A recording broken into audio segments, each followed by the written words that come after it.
È martedì 23 settembre, buongiorno Sicilia da Angelo Gagliano. E da Emanuela Corsi, buongiorno. Come sempre c'è tanta cronaca nella nostra prima parte della trasmissione con un'ultima ora. Cominciamo così stamattina a Riesi nel Nisseno, 5 le persone arrestate con l'accusa di omicidio nei confronti di tentato omicidio nei confronti di 2 fratelli rimasti feriti da colpi di pistola nel corso di un vero e proprio agguato in casa. Ma sentiamo e vediamo il servizio. Chiuso in pochi giorni il cerchio sulla sparatoria avvenuta il 10 settembre scorso a Riesi nel Nisseno, dove 2 persone sono rimaste ferite. Un uomo si era presentato in ospedale a Mazzarino con una ferita d'arma da fuoco alla schiena, mentre la seconda vittima è arrivata al pronto soccorso di Gela per una ferita alla spalla. Dei 2 ad avere la peggio era stato il 21enne di Riesi, che a causa della gravità della ferita è stato sottoposto a un intervento chirurgico d'urgenza. Le indagini condotte dai carabinieri hanno consentito di risalire a 5 persone di Gela, Mazzarino e Riesi, accusate di concorso in tentato omicidio, porto abusivo di armi comuni da sparo e detenzione di arma da fuoco clandestina. 4 di loro inoltre hanno alle spalle precedenti per reati di diversa natura. I 5 avevano architettato una vera e propria spedizione armata all'interno dell'abitazione dei 2 fratelli riesini da parte di un gruppo composto da 4 giovani provenienti da Mazzarino e Gela, che secondo la ricostruzione effettuata avrebbero pianificato l'agguato nei minimi dettagli, come documentato dall'analisi delle registrazioni degli impianti di videosorveglianza della zona. Prima l'appostamento, poi l'agguato con 2 pistole in pugno e senza testimoni. 4 di loro sono stati arrestati e condotti in carcere, mentre per il quinto sono stati disposti domiciliari con il braccialetto elettronico. Sono in corso ulteriori accertamenti. E adesso invece torniamo ai cortei, alle manifestazioni di ieri in tutta Italia, anche in Sicilia, con cortei, flash mob, iniziative e anche delle lezioni che sono state disertate, non solo a scuola ma anche all'università. Una grande partecipazione per dire stop alla guerra in Palestina e vediamo questo servizio. Fra 15.000 e 20.000 persone in corteo a Catania, altrettante a Palermo, mobilitazione in molti comuni. La Sicilia si è fermata e scesa in piazza per il popolo di Palestina, un pezzo enorme di società civile che ha scelto di non girarsi dall'altra parte, trasformando un normale lunedì di lavoro in un grido per fermare il massacro. Fermiamo oggi la città, fermiamo l'intero paese per dire basta alle complicità dei nostri governi che sostengono un genocidio in atto, per difendere la Palestina, per difendere la Global Summit Flottiglia. Anziani, bambini, studenti delle scuole di ogni ordine e grado, universitari, lavoratori e pensionati, tutti in corteo dal Teatro Massimo verso il porto di Palermo per lo sciopero generale dei sindacati di base. Questo sciopero significa che il popolo, diciamo italiano in questo caso, ma europeo, prende posizione al dispetto dei governi che stanno in silenzio. Anche via Etnea a Catania un fiume in piena di bandiere che si ingrossa di ora in ora.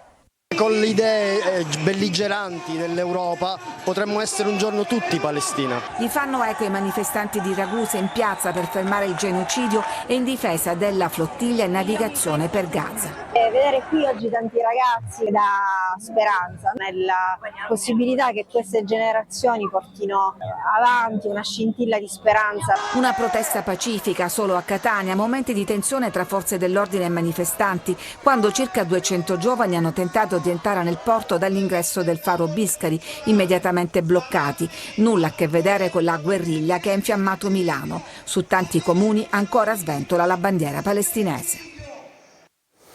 E allora, questo è il racconto della giornata di ieri nel servizio di Lorena Dolci, quanto accaduto nella nostra regione, ma tutti i fatti poi si sono verificati anche, cioè questi cortei sono svolti anche in molte altre città d'Italia dove ci sono stati anche dei momenti di tensione. In Sicilia però no. Allora andiamo da Emanuela Corsi per una prima finestra sulla rassegna stampa.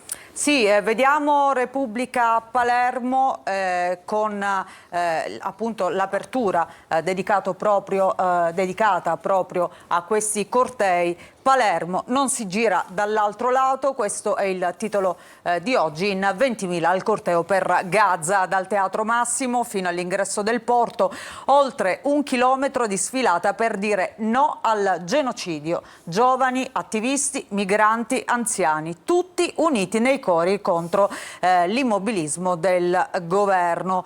E poi vediamo però un'altra notizia, la foto, sfottò di Fratelli d'Italia alle bandiere pro-Pal.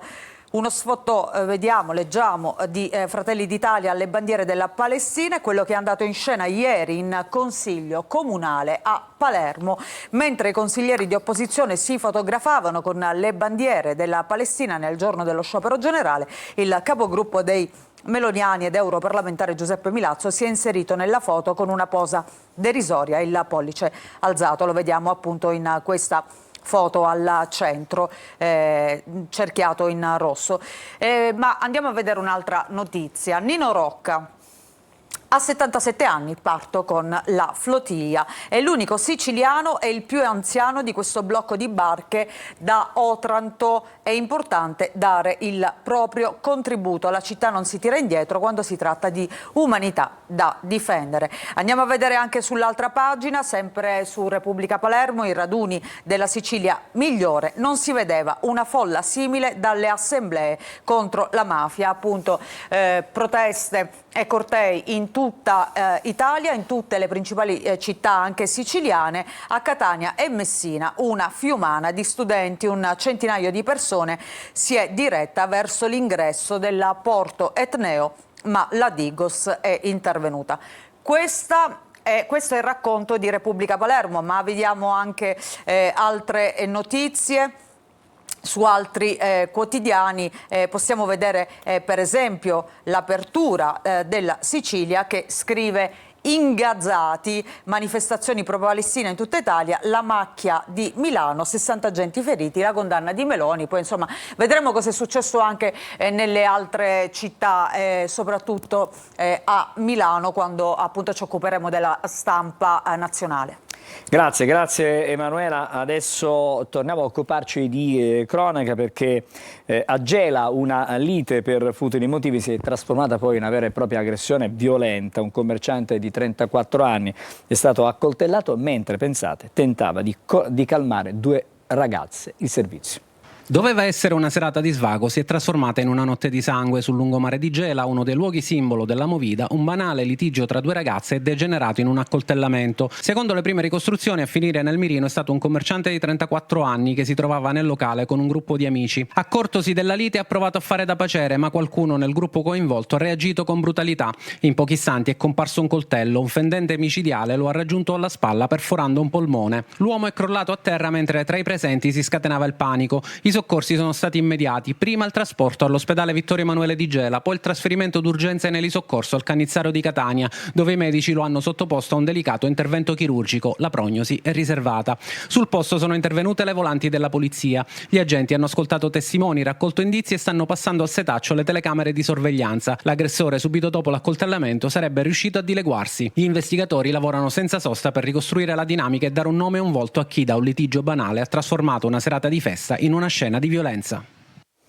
Torniamo da Emanuela, proprio per questa notizia che arriva da Gela. Sì, seda una lite e poi viene accoltellato. Siamo sulle pagine di Caltanissetta della Sicilia. A colpire alle spalle il 35enne Smecca è stato un ragazzo più giovane di lui, di 13 anni. È un episodio che ha destato parecchio scalpore e sconforto in città per la sua inaudita violenza e il facile possesso di armi da parte di giovanissimi. Ci sono anche i commenti da parte delle istituzioni. La segretaria cittadina del PD ha diffuso un documento ritenendo che la situazione generale va comunque monitorata con attenzione. Esprimiamo forte preoccupazione, dicono i Dem, per i continui episodi di violenza che incidono sull'ordine pubblico.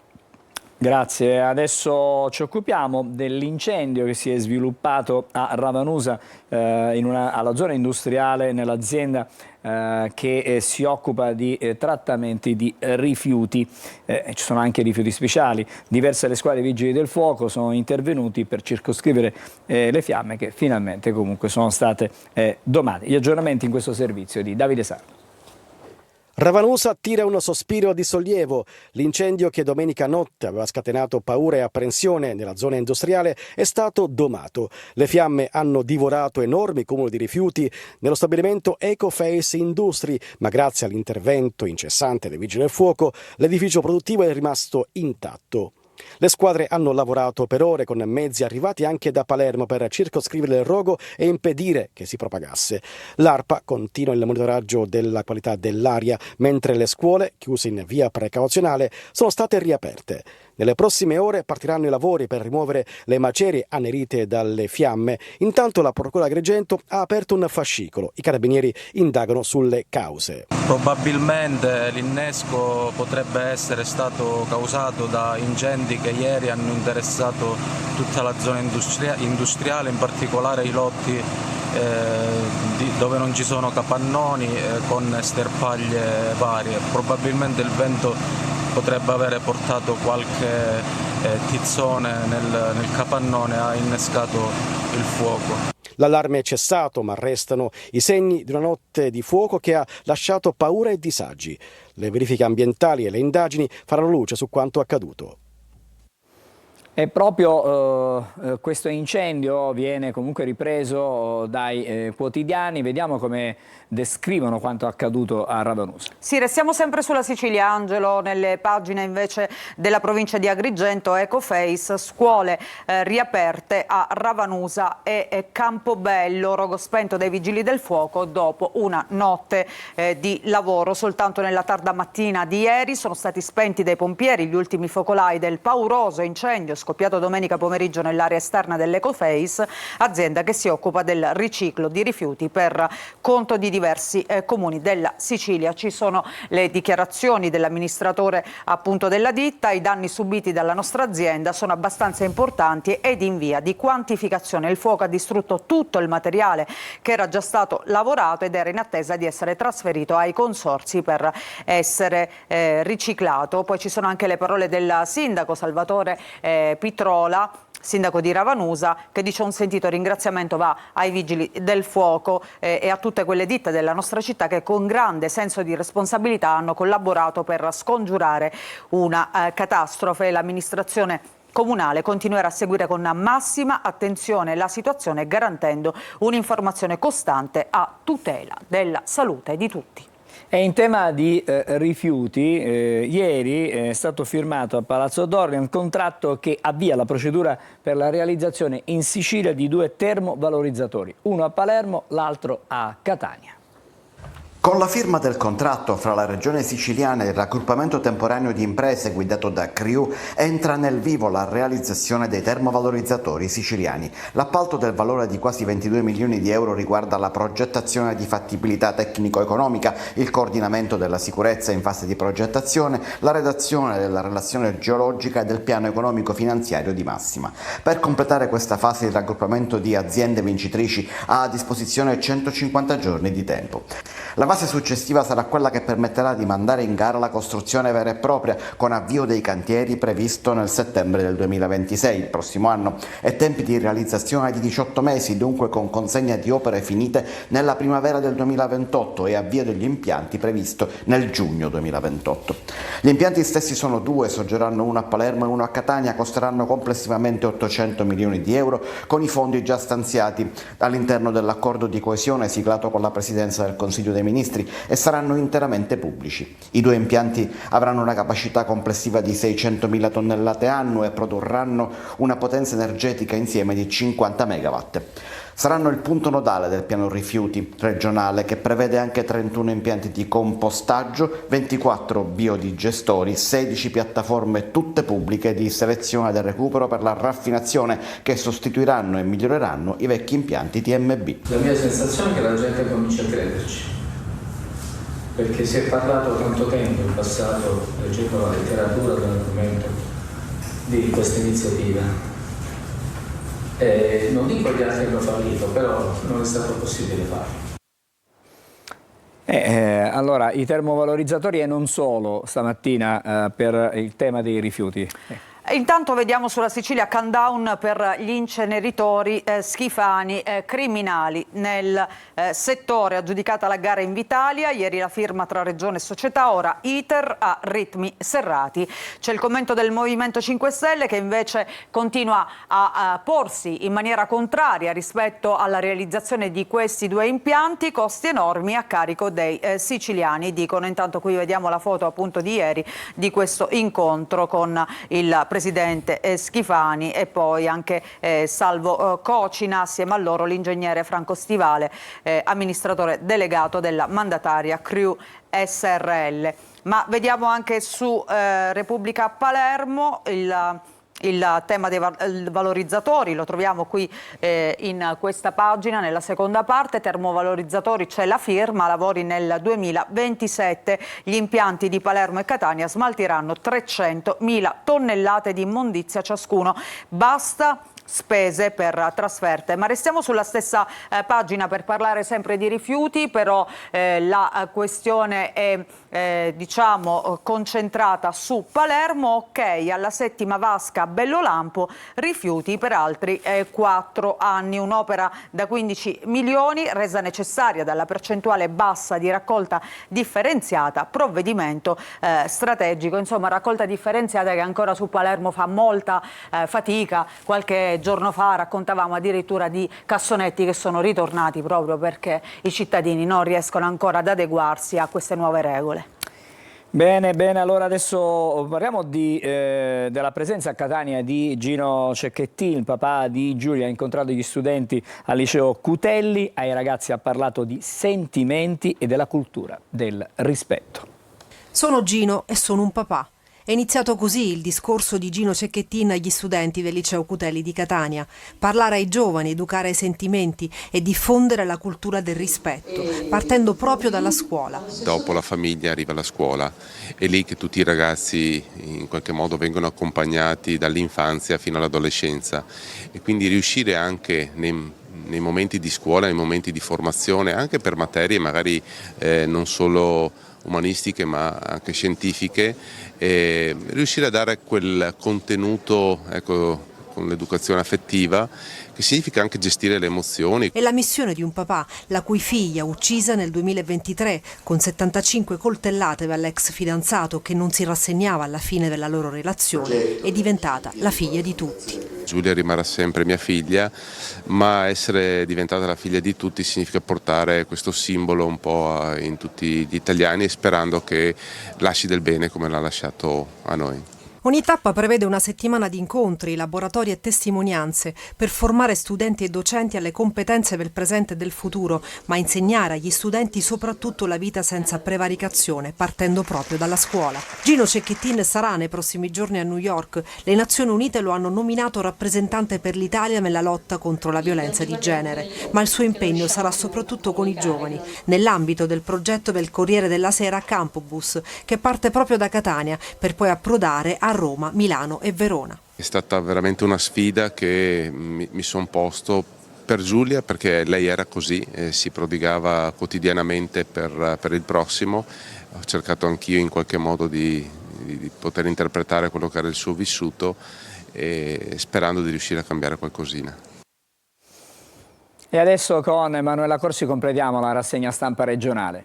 Vediamo le prime pagine, Angelo. Allora ripartiamo da Repubblica Palermo. Abbiamo visto l'apertura dedicata ai cortei per Gaza, ma ci sono anche altre notizie per quanto riguarda la politica siciliana. Da Pontida, al patto con la Democrazia Cristiana, i leghisti puntano al primato e poi piovono 1000 emendamenti, manovra ad alto rischio. Ancora un'altra notizia, vediamo nel taglio basso per quanto riguarda il calcio. Il Palermo, Coppa Italia, Rosanero a Udine, Inzaghi, vorrei sfidare la Juventus. Intanto andiamo a vedere all'interno la politica siciliana in primo piano con la manovra ad alto rischio. Scrive così oggi il quotidiano: oltre 1000 emendamenti, niente mance ai comuni, tensione al vertice di maggioranza che si è tenuto ieri. Schifani in lutto per la perdita del fratello. DC, Fratelli d'Italia e Lega rinunciano a una parte dei fondi per gli assessorati. L'esame dei singoli articoli giunti in commissione bilancio, 3 faldoni in tutto, potrebbe bloccare appunto la finanziaria. E tra le misure di ampio respiro ci sono 5 milioni per la siccità e 10 per l'assistenza agli studenti disabili, questo appunto nel testo.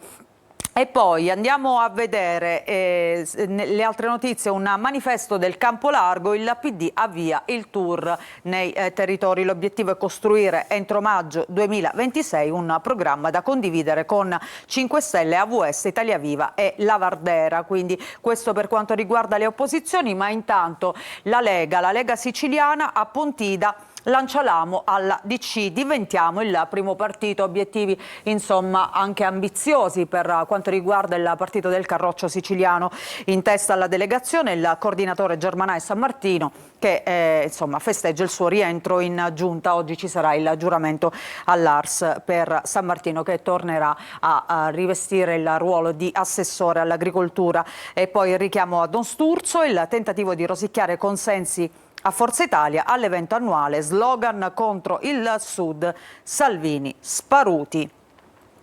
Vediamo il calcio, i rosa-nero che oggi scenderanno in campo per la partita di Coppa Italia a Udine, area di Coppa. Inzaghi il sogno è sfidare la Juve. Perché un eventuale successo consentirebbe al prossimo turno di andare a giocare proprio a Torino contro la vecchia signora, chiamiamola così. E quindi per Inzaghi è una bella sfida, in qualche modo ritornare anche contro la sua ex squadra.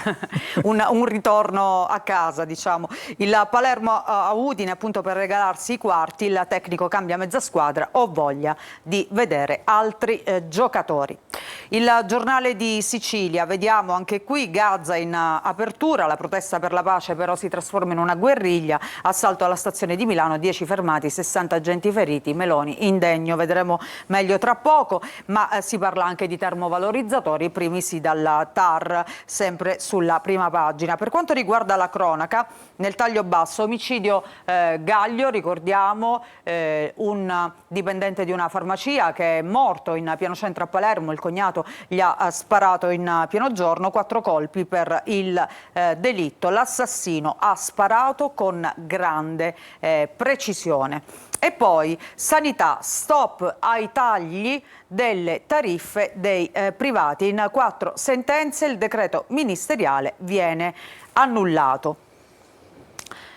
Andiamo sulla prima pagina della Sicilia, abbiamo già visto il titolo di apertura appunto ingazzati, ma vediamo anche inceneritori, il countdown è partito, pronti a giugno 2028. E poi il polo industriale di Termini Imerese, il rilancio, la Regione insiste, bando da 15 milioni. La Regione riesuma una legge del 1989, lancia un bando da 15 milioni per nuove industrie e convoca la cordata Pelligra Nicolosi. Servono aree libere entro gennaio.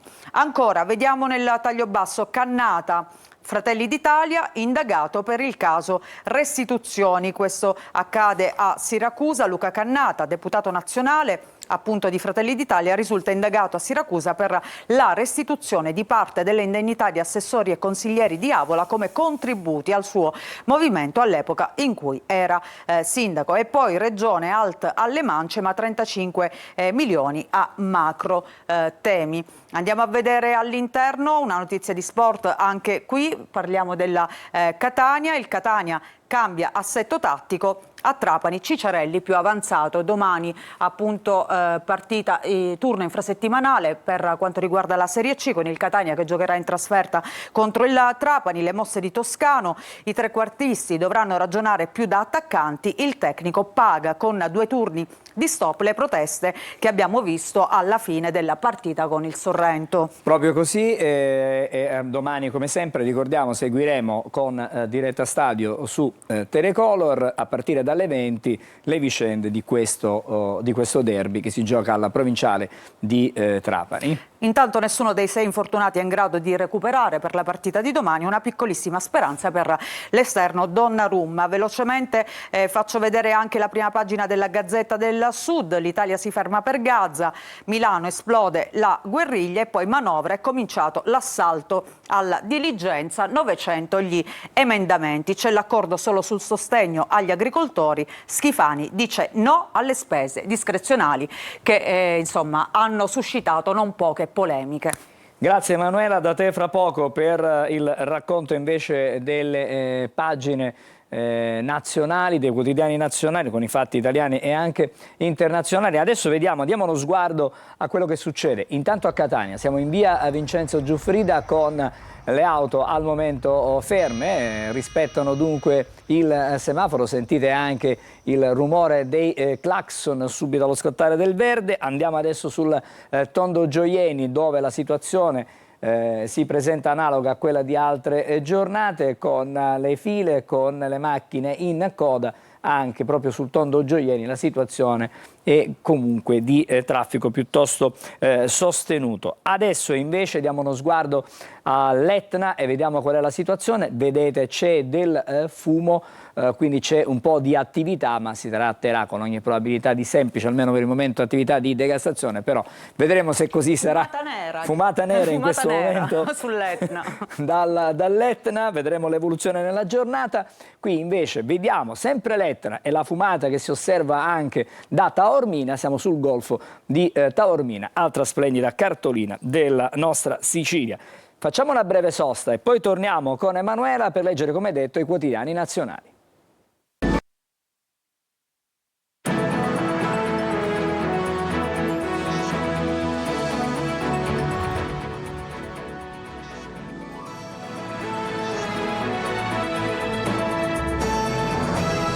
Siamo di nuovo in studio e adesso riprendiamo con Emanuela Corsi la lettura dei quotidiani, quelli nazionali stavolta. Sì, il tema del giorno, l'apertura di tutti i quotidiani oggi è naturalmente dedicata ai cortei che si sono tenuti in tutte le principali città italiane per Gaza. E allora partiamo da il quotidiano Domani, che scrive: 500.000 in piazza per Gaza, l'urlo dell'Italia no al genocidio. Grande successo per lo sciopero contro i massacri di Israele, fermi trasporti, scuole e fabbriche.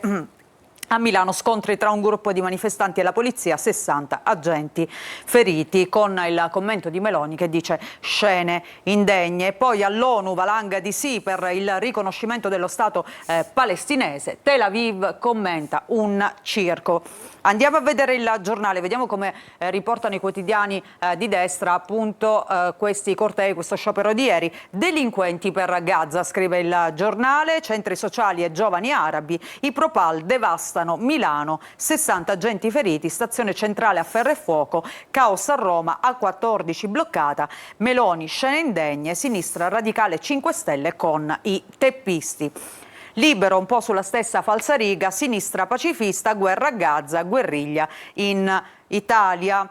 E qui vediamo appunto una delle scene, un attivista Propal che cerca di lanciare un bidone della spazzatura contro una camionetta della polizia a Milano, dove si sono registrati gli scontri maggiori. I manifestanti avevano l'obiettivo di paralizzare la stazione, ci sono riusciti, scrive appunto Libero. La Verità.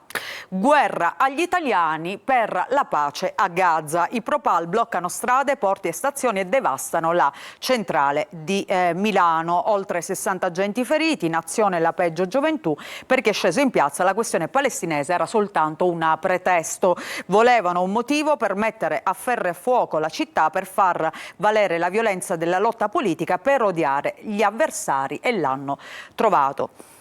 E poi Il Tempo che scrive gli spaccapal, insomma Il Tempo riesce a trovare sempre dei titoli anche abbastanza irriverenti. Il Fatto Quotidiano di tutt'altro avviso: marea pacifica ma tutti parlano di 100 violenti, sciopero di base e cortei spontanei ovunque, famiglie e sacerdoti, il successo della protesta però rovinato appunto dagli scontri di Milano. Il Giorno, cortei per Gaza, l'Italia bloccata, assalto alla stazione appunto di Milano. E poi c'è il Manifesto che invece scrive un mondo, sciopero riuscito e cortei pieni per Gaza. In tutta Italia centinaia di migliaia di persone raccontano un paese diverso da quello del governo complice di Israele. Nel solco dello sdegno mondiale per il genocidio, un giorno di blocco che sblocca un nuovo protagonismo. E ancora vediamo l'ultimo titolo, la guerriglia dei pro-PAL, siamo sul Messaggero, cortei per Gaza, scontri a Milano, feriti 60 agenti, 10 arresti, per Meloni scene indegne, disagi in tutta Italia, a Roma sfilata invece pacifica. Vediamo anche altre notizie. Intanto questa spending review di Palazzo Chigi, ci sarà una stretta su auto blu e consulenze, tagli del 5% per i ministri senza portafoglio però.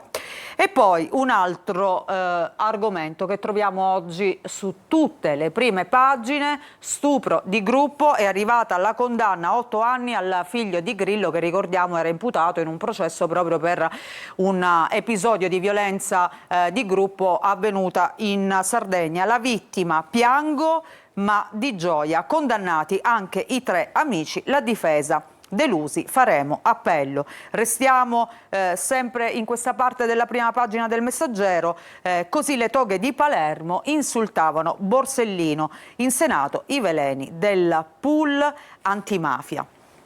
Il Corriere della Sera, anche qui vediamo guerriglia a Milano su Gaza, ma vediamo anche un'altra notizia, il maltempo che sta flagellando il nord Italia, nubifragi e città in tilt. Dopo le forti piogge, l'acqua del fiume Lambro esonda e invade via Elio Vittorini a Milano, una delle zone più colpite è proprio la Lombardia. Donna dispersa in Piemonte, quartieri sott'acqua a Milano. E ancora 8 anni a Ciro Grillo per stupro di gruppo, condannati i 3 amici. Inchiesta Juventus, Agnelli patteggia per il caso delle plusvalenze. E poi sono momenti di tensione per l'europarlamentare Ilaria Salis, che dice: io a processo sì, ma in Italia, non in Ungheria. Voglio essere processata, ma in Italia, non in Ungheria, dove la sentenza è già scritta. Il governo può far sì che accada, dice appunto Ilaria Salis, alla vigilia del voto del Parlamento europeo sulla sua sulla possibilità di concedere l'autorizzazione per il processo. Assolutamente. Vediamo intanto all'interno l'apertura dedicata appunto alle manifestazioni nelle città contro il genocidio. Stop a treni, porti a autostrade, a Bologna sit-in sulla A14, a Firenze in autosole, Roma occupata, lettere alla Sapienza. E poi ci sono le parole del ministro Piantedosi, che dice: isolare i violenti, è inaccettabile aggredire gli agenti, ma non vieteremo mai i cortei. Questo anche alla luce di quello che è accaduto a Milano, il sospetto di una regia per pianificare l'attacco alle forze dell'ordine. E poi dicevamo un altro tema di oggi è questo: Sala attacca i vandali, così non si aiuta Gaza. Quindi diciamo da un lato questi cortei, ma dall'altro anche delle proteste non pacifiche come quella di Milano. Il governo, scene indegne, la condanna di Elly Schlein, quindi chiaramente atti di violenza che sono stati condannati da tutte le parti in maniera trasversale. Palestina, per Meloni il sì è un azzardo. Il tema dei 2 stati, lo Stato palestinese non vede ancora una posizione netta da parte dell'Italia. Di quale Stato stiamo parlando? La Premier intanto vola a New York, Tajani favorevoli al riconoscimento, ma prima la ricostruzione. E poi Macron, che è stato uno dei sostenitori appunto della creazione, della nascita dello Stato palestinese, all'ONU insiste per i 2 stati. Trump è un premio invece per i terroristi, questo il pensiero invece del presidente degli Stati Uniti. Il leader francese: è giusto riconoscere la Palestina, questo conflitto non ha ragioni per continuare. Vediamo velocemente la situazione nel nord Italia. Invece, dopo le piogge di questi giorni, il nord sott'acqua, esondazioni e frane, una donna dispersa in Piemonte, piogge record dalla Brianza alla Liguria, tromba d'aria in Versilia. Oggi le scuole sono chiuse a Como nuova allerta arancione, intanto in Lombardia, Veneto e Lazio. E poi viali come torrenti, 2 scuole evacuate, Milano allagata per il Seveso, ancora una volta in piena. Il sindaco Sala, necessaria la terza vasca di contenimento, e qui vediamo le immagini, Angelo, con le persone praticamente che camminano, guardano dei fiumi, insomma strade. C'è un ragazzo praticamente che è aggrappato, credo, ad una ringhiera. Esatto, ad un cancello. Dovrebbe essere davanti ad una scuola, quindi sono studenti, insomma, guarda un po' la situazione quando piove, purtroppo, quando arrivano queste piogge abbondanti. A proposito di scuola, vediamo una notizia di cronaca di cui ancora si parla tanto, perché si cerca la verità per la morte di questo bambino, Paolo Mendico, suicida per i bulli. Il procuratore verifiche anche oltre la scuola. Il caso è accaduto a Latina, il PM sarà un'indagine lunga. I compagni, molti c'erano ai funerali, perché c'è stata anche questa polemica, insomma, ai funerali si sono visti pochi compagni di classe appunto di questo ragazzino che purtroppo è arrivato al gesto estremo, probabilmente perché è vittima di bullismo. Bene, grazie Emanuela, noi ci rivediamo con te più avanti in trasmissione. Intanto facciamo la nostra prima sosta e poi anche il primo ospite della giornata. Ci occuperemo di intelligenza artificiale, di una norma che è stata approvata, vedremo in che cosa consiste, che cosa serve perché poi la stessa possa essere effettivamente applicata. Tutto questo fra pochissimo, restate con noi.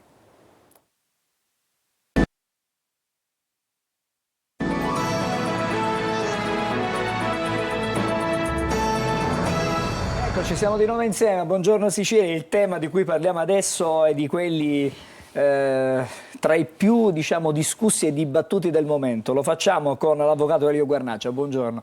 Buongiorno a voi. Grazie per essere con noi. Grazie a voi. Parliamo di intelligenza artificiale, è un tema che divide, che unisce, che genera polemiche, ma intanto diciamo questo, che l'Italia è il primo paese in Europa a dotarsi di una legge che al momento non è una legge esecutiva perché mancano i decreti attuativi, cioè quelli che ci spiegano e ci dicono come applicare questa norma, e in qualche modo questo provvedimento allinea la nostra nazione a quello che è il dettato che arriva dall'Europa, cioè la legge sulla intelligenza artificiale. Inquadramento perfetto. È la prima legge di uno Stato membro dell'UE. Qualcuno dice volevamo arrivare primi, ma non è detto che arrivare primi significhi essere migliori, forse era opportuno, come dire, dedicarci un po' di tempo in più per scriverla meglio, però insomma tant'è, questo è, ne parlano anche negli Stati Uniti di questa prima legge. È una legge che va a completare gli aspetti che il regolamento europeo, la AI Act, non regolamenta. È una legge comunque importante perché contiene una serie di principi, quindi è vero che è una legge delega che dà dei riferimenti, però i principi sono cogenti e ci sono anche alcune norme specifiche che sono già, ad esempio c'è un reato nuovo legato al deepfake. No? Adesso però nei particolari ci entriamo, però vorrei sottolineare il fatto come l'Italia abbia scelto di avere una legge antropocentrica, cioè una legge che mette l'uomo al centro di tutto, così nelle intenzioni. Così nelle intenzioni. Questo è l'approccio protettivo europeo. Anche il regolamento europeo si basa mette l'uomo al centro. Perché? Perché chiaramente la paura è che lo sviluppo dei sistemi di intelligenza artificiale, soprattutto dagli Stati Uniti e dalla Cina, dove non c'è una regolamentazione, dove i governi stanno lasciando libero l'intelligenza artificiale di crescere e di espandersi, può creare dei danni alla persona umana. Quindi l'idea è quella di costruire un blocco di principi che metta al centro l'uomo, che abbia sempre la prima e l'ultima parola, con tutte le ovviamente criticità del caso, perché non è così semplice, non è tutt'oro quello che luce. Assolutamente no, però ci sono dei principi cardine su cui ruota e attorno a cui praticamente è stata fatta questa legge. Abbiamo detto che è antropocentrica, però ci sono principi che sono la trasparenza, responsabilità e tutela della persona. Tutela della persona. Tutela della persona significa in generale diritto alla privacy, tutela dei dati personali, significa anche diritto d'autore, e su questo la norma stabilisce alcune questioni fondamentali. Ad esempio, privacy e minori, che è un tema chiaramente, come dire, mainstream, no? Importantissimo. La legge stabilisce che perché un minore fino a 14 anni possa utilizzare un chatbot o comunque un software di intelligenza artificiale è necessario il consenso del genitore. Il consenso può essere prestato, altra norma importante, dai 14 ai 18 anni autonomamente dal minore, solo se la software house che rilascia il sistema di intelligenza artificiale abbia garantito delle policy di informazione, di conoscenza. Questo è un tema molto attuale perché qualche tempo fa, voi sapete, una famiglia americana ha sporto causa nei confronti di OpenAI sostenendo che ChatGPT avesse contribuito alla decisione di suicidarsi di questo ragazzo, no? E infatti OpenAI in questo momento ha già postato una serie di norme, informazioni su come agirà. È chiaro che questa è una norma molto complessa da applicare e quindi sarà necessario un controllo. Questo è un altro dei passaggi che ha fatto questa legge. Ha individuato due soggetti, il garante, l'autorità per la cybersicurezza nazionale e l'Agid, che avranno il ruolo di poliziotto buono, poliziotto cattivo. Cioè l'Agid è l'agenzia per la innovazione digitale del nostro paese, che avrà dei compiti di promozione e di regolamentazione. L'agenzia per la cybersicurezza nazionale invece avrà dei compiti di vigilanza e di controllo. Un po' come il garante privacy fa con la tutela della privacy, sarà la stessa cosa.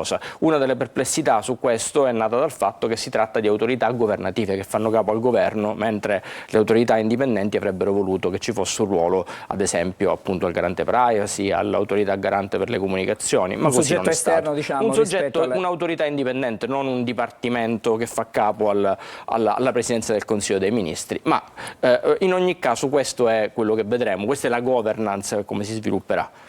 Avvocato, ci sono alcuni temi su cui la legge ha già posto, diciamo, alcuni punti di riferimento, i grandi temi, che sono lavoro, sanità, ricerca e giustizia.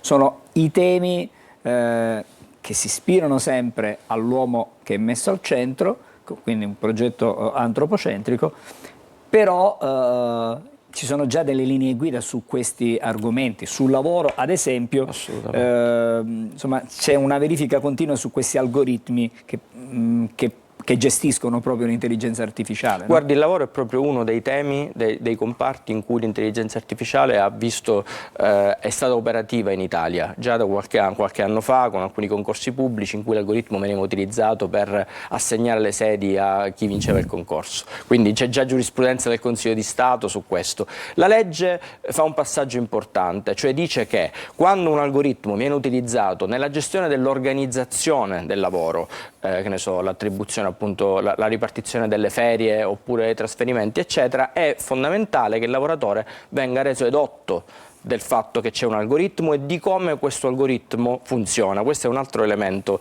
principio, la spiegabilità dell'algoritmo, cioè questa legge si fonda su questo principio fondamentale. L'algoritmo deve essere comprensibile, chiaramente una cosa è dirlo, una cosa poi è farlo. Questa è la parte più complicata. Questo sul lavoro. Sulla sanità, norma fondamentale. Per la sanità c'è una norma che dice che l'intelligenza artificiale è uno strumento fondamentale per avere una diagnosi migliore e anche precoce. Quindi questo che cosa vuol dire? Vuol dire che oggi il Sistema Sanitario Nazionale, non solo, inizierà a pensare ad acquisire macchinari diagnostici anche ragionando in termini di utilizzo dell'intelligenza artificiale, con tutto quello che ne consegue in tema di appalti, di acquisto, no? Di approvvigionamento di questi dispositivi che cambiano la velocità della luce, peraltro. Questa è un'altra delle critiche che si muove a questa legge. È stata realizzata in 500 giorni, tempi brevissimi per il nostro Parlamento, ma in 500 giorni, qualcuno dice, sono stati rilasciati circa 60 modelli di intelligenza artificiale. E quindi, insomma, è cambiato un pochettino il panorama in cui ci si muoveva. Si va a due velocità, però diciamo, mi pare di sottolineare ancora una volta l'importanza dell'uomo, perché la scelta poi delle cure, la scelta della terapia è sempre affidata all'uomo. L'intelligenza non può intervenire su questi temi. Sempre e comunque. Sempre che poi vorrei sottolineare anche un altro fatto, che è quello dedicato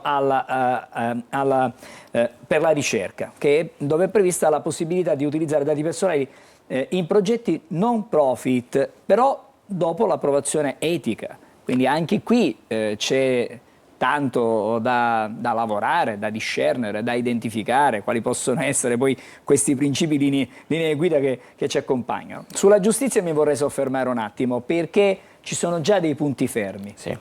Sulla giustizia un principio fondamentale è che l'algoritmo non può essere utilizzato per redigere i provvedimenti giurisdizionali. Quindi non ci può essere una sentenza? No, il giudice è l'unico soggetto, non è più man in the loop, è proprio il protagonista della decisione giurisdizionale.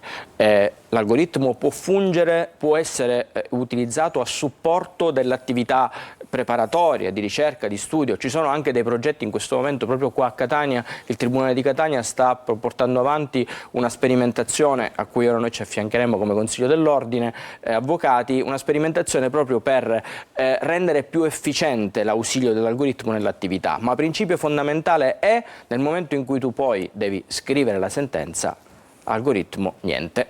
Già questo è, non può stabilire neanche la pena, dunque non può scrivere la sentenza, di conseguenza non scriverà la pena. Abbiamo parlato di tutto quello che si può, tutte queste belle idee, tutti questi bei propositi, però ci sono tante polemiche, abbiamo detto, ci sono tante critiche più che polemiche. E allora quali sono diciamo, i pro e i contro rispetto a questa norma? Guardi, certamente essendo un fenomeno oramai diffuso in tutte le case degli italiani, è importante che se ne parli e io condivido l'approccio del governo e del Parlamento che hanno voluto fare questa legge.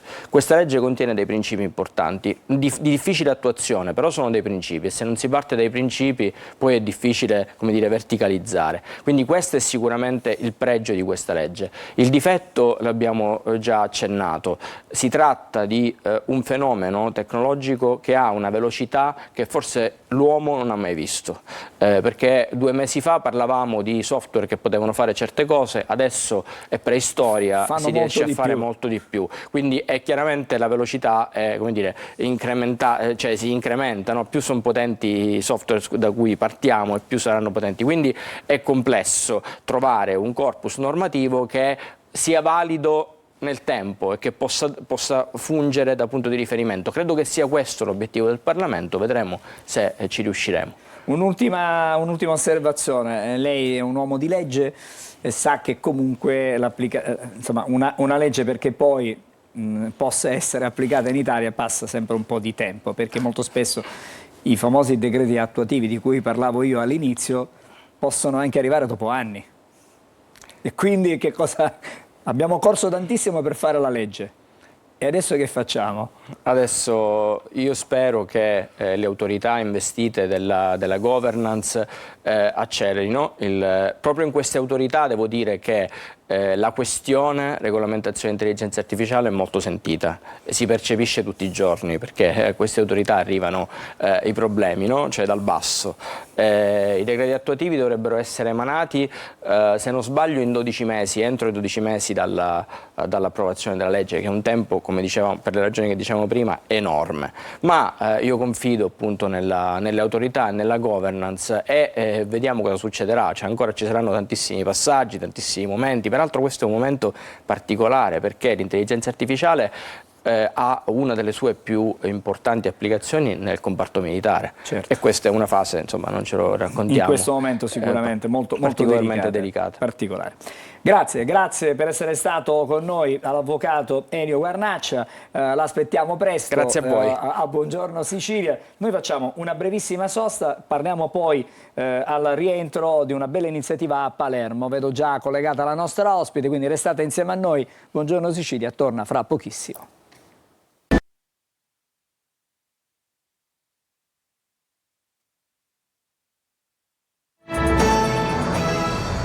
Eccoci, siamo di nuovo in studio con Buongiorno Sicilia. Adesso andiamo a Palermo, in collegamento con noi c'è Letizia Davi. Buongiorno per essere con noi. Buongiorno a voi. Presidente della LILT di Palermo, perché oggi con noi? Perché parliamo di un'iniziativa che scatta praticamente venerdì, il 26 di settembre, ci sarà il Pigiama Run. Che cos'è il Pigiama Run? Allora, la Pigiama Run è una corsa passeggiata in pigiama che si svolge in circa 33 città in contemporanea, 33 LILT si muoveranno tutte insieme per raccogliere fondi per i reparti di oncoematologia. Nel caso di Palermo la Pigiama Run raccoglie fondi per il reparto di oncoematologia dell'Arnas civico di Palermo, con la Pigiama Run che ormai è diventato un appuntamento fisso per le famiglie palermitane. Si passa un pomeriggio spensierato fra laboratori per bambini, momenti di animazione e poi la vera e propria passeggiata in pigiama, sempre per solidarietà. Però avete organizzato una serie di attività, non è soltanto la corsa a cui lei fa riferimento, perché ci sono anche tanti laboratori gratuiti, ci sono tante attività, c'è intrattenimento, insomma è un modo per sensibilizzare alla solidarietà, per stare insieme e per educare anche in qualche modo. Assolutamente sì, è un modo che innanzitutto sì, per essere solidari nei confronti dei bambini che sono, fra l'altro il pigiama è un simbolo perché settembre è il mese del Gold Ribbon, è il mese dei tumori pediatrici, quindi il pigiama è un simbolo di vicinanza ai bambini che devono stare ricoverati perché hanno una patologia, ma eventi come questi sono eventi fondamentali che la LILT porta avanti per diffondere la cultura della prevenzione oncologica, quindi l'insegnamento di cui parla lei è fondamentalmente ricordarsi sempre di fare prevenzione, di fare scelte di salute consapevoli. Quest'anno c'è una madrina d'eccezione per la vostra iniziativa di Palermo. Sì, quest'anno non sappiamo bene chi, fra Laura e Giulia, del duo Laura e Giulia, che sono delle youtuber, tiktoker ormai famosissime, sono due sorelle che litigano per aprire le sorpresine Disney. Chi fra le due verrà perché una rimarrà a casa con la gattina bella, chi fra le due sarà presente, incontrerà i bambini, farà un Disney Quiz. Quindi noi cominciamo alle 16:30 con laboratori tenuti per bambini gratuiti, tenuti da 4 delle realtà più importanti a Palermo, che sono Radici, Piccolo Museo della Natura, Circo Opificio, Libreria Dudi e Minimupa.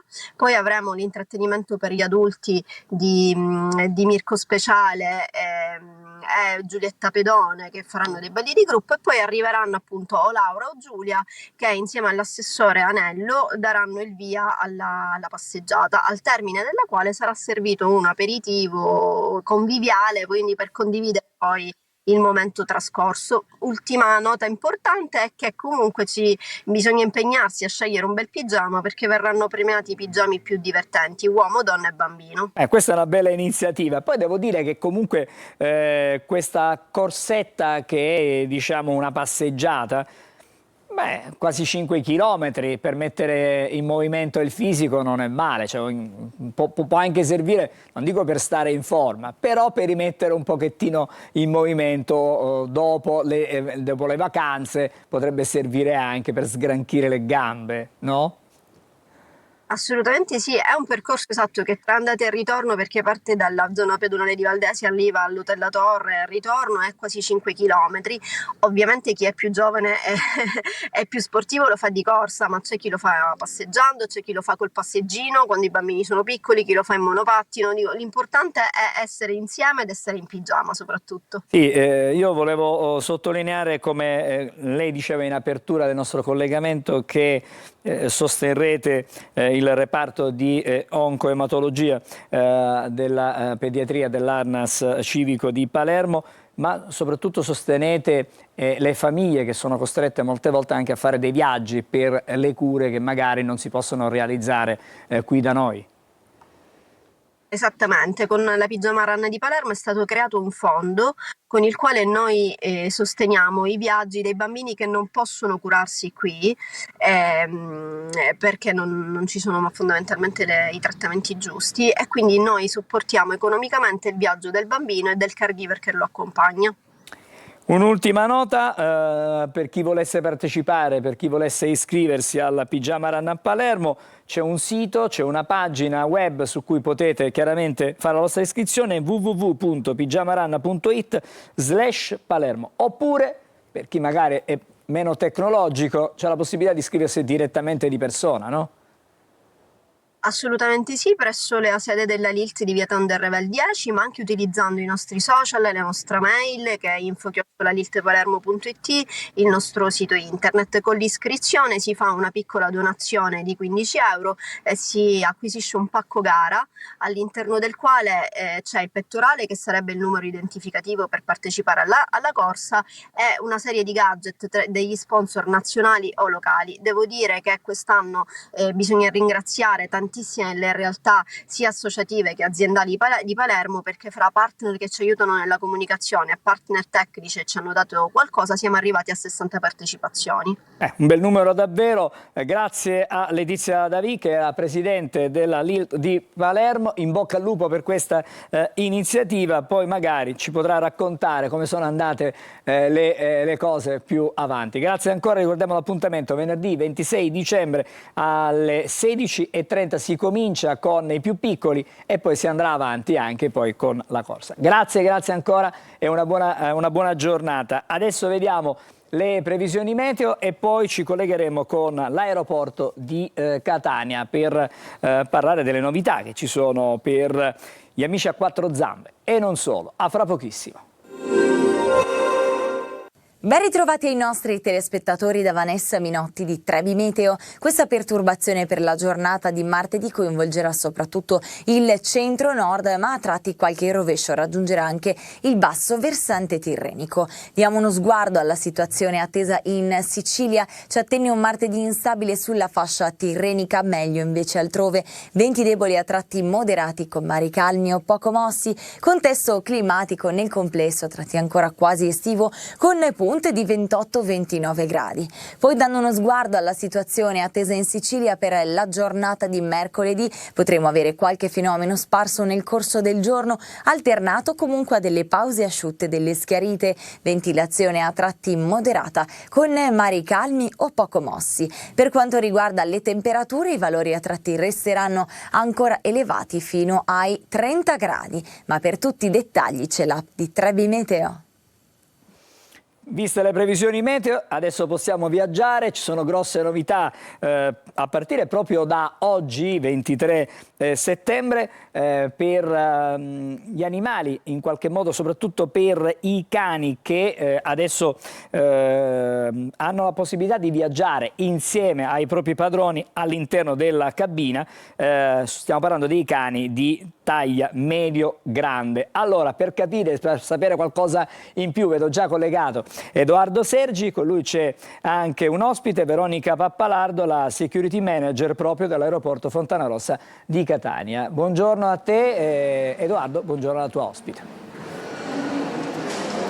Buongiorno Angelo, hai detto bene, proprio oggi parte questa iniziativa voluta dall'ENAC. Il primo volo sarà di ITA che percorrerà Milano, è partito proprio ora alle 9, quindi partirà da Milano e arriverà a Roma. Noi vogliamo capire con la nostra ospite Veronica Pappalardo, che è la security manager dell'aeroporto Fontanarossa di Catania, come funzionano i controlli, perché come vedi Angelo noi siamo proprio all'interno della parte dei controlli dell'aeroporto, nel centro nevralgico dell'aeroporto di Catania, quindi come funzionerà?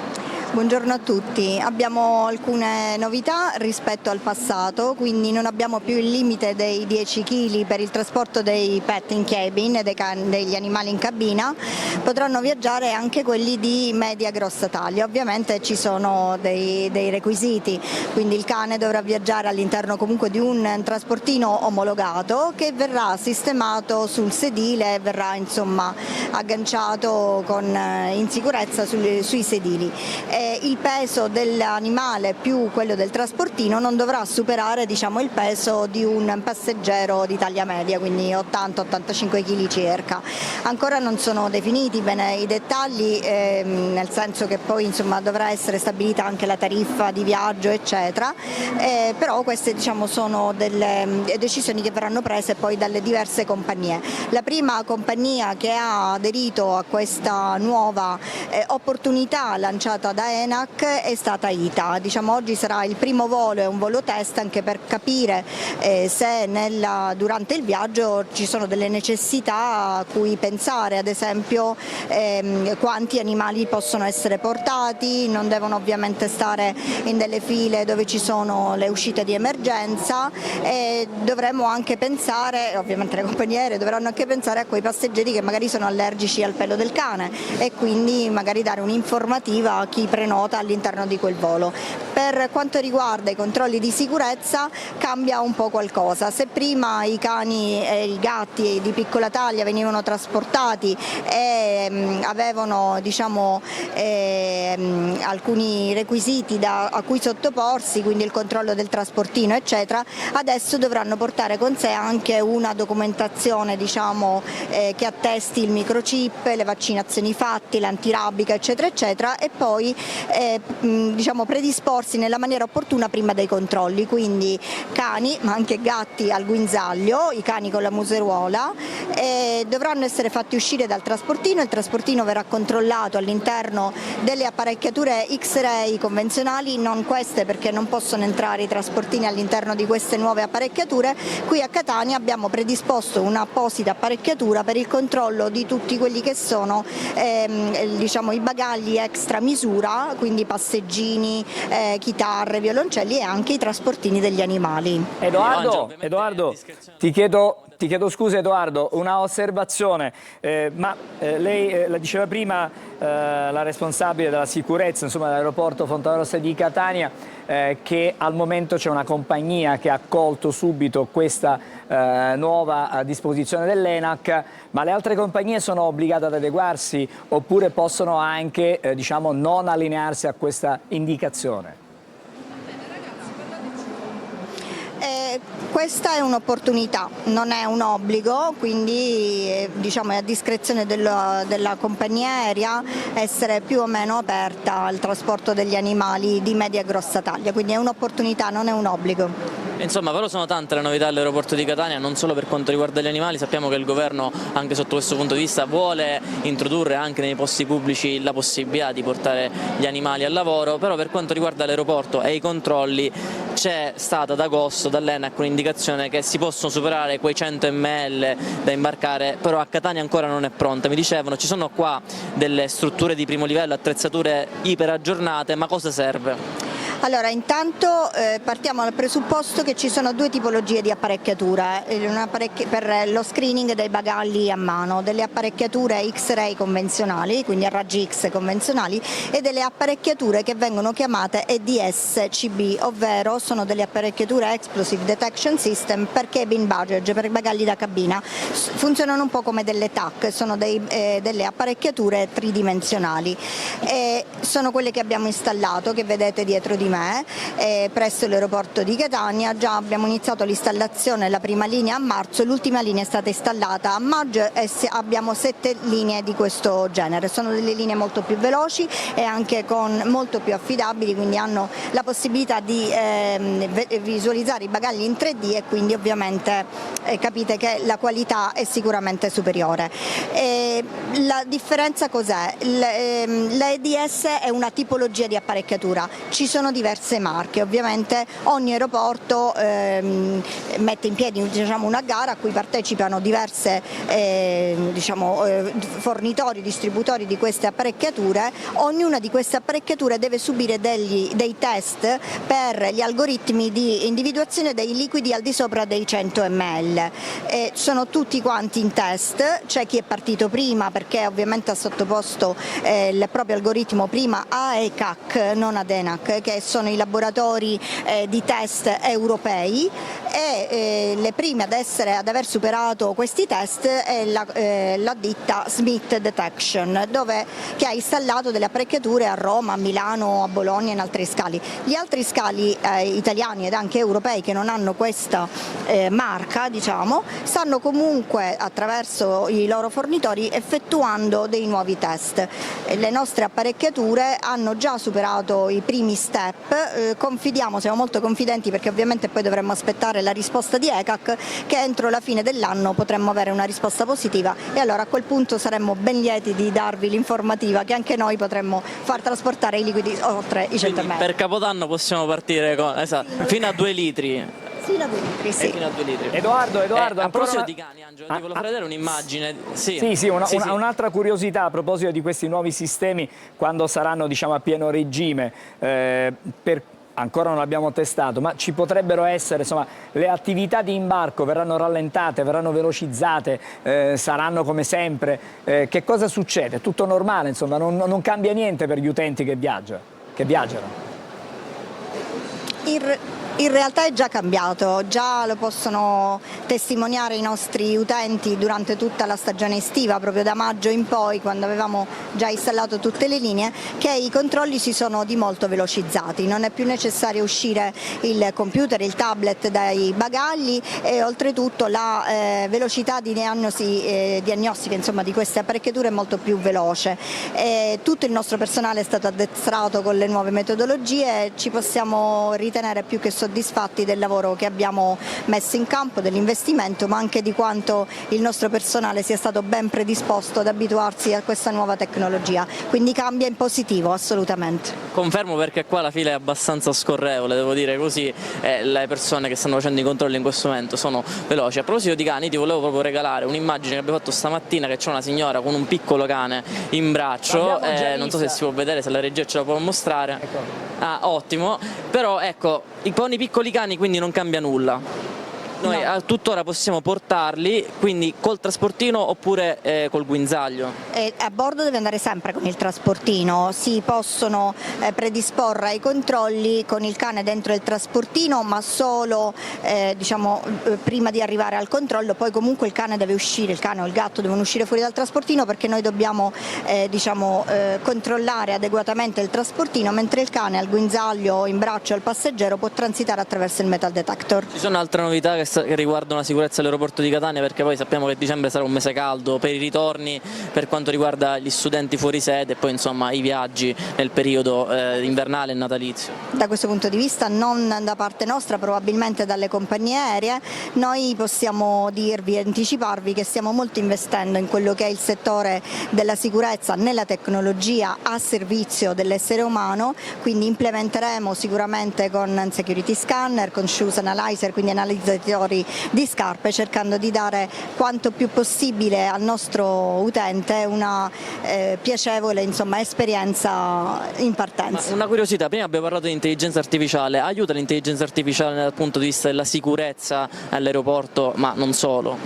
Aiuta nella sicurezza, però ribadisco, è un aiuto, non può assolutamente sostituire. Angelo. Sì, allora grazie per essere stati con noi, grazie per tutti questi chiarimenti. Poi magari faremo un bilancio di questo primo esperimento, perché chiaramente il primo volo è partito e cercheremo di capire che cosa succede in cabina, che cosa succede praticamente sull'aereo, perché indubbiamente bisognerà adeguarsi a queste nuove abitudini, chiamiamole così, nuove abitudini, perché non tutti magari sono propensi a viaggiare con un animale che si trova accanto a un passeggero, e quindi vanno verificate e vanno testate, però ci piace che questo esperimento coinvolga anche l'aeroporto di Catania. Allora in bocca al lupo per tutte queste iniziative che riguardano lo scalo etneo.